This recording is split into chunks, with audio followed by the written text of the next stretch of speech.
Para sa mga Pilipinong lubog sa baha, habang may mga buhayang lumulutang sa pera. Yeah.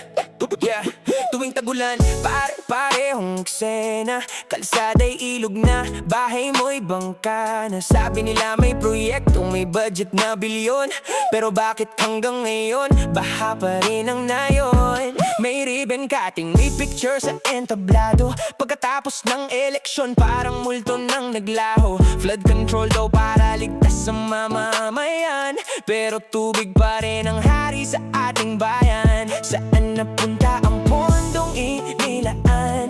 Bakit ang proyekto parang hangin lang? Kami ang lumulubog, silang umaangat, habang ang kaba ng bayan ay unti-unting kinakagat. Buhaya sa gobyerno, busog na busog, taong bayan naman ang siyang nalulunod. Flood control project, puro pangako lang. Kapag baha na naman, sinong pananagutan? Buhaya sa gobyerno, busog na busog, pera ng bayan tila unti-unting nalunok, habang kami lumalaban sa agos ng buhay. Kayo'y nagpapayaman sa kaba ng bayan.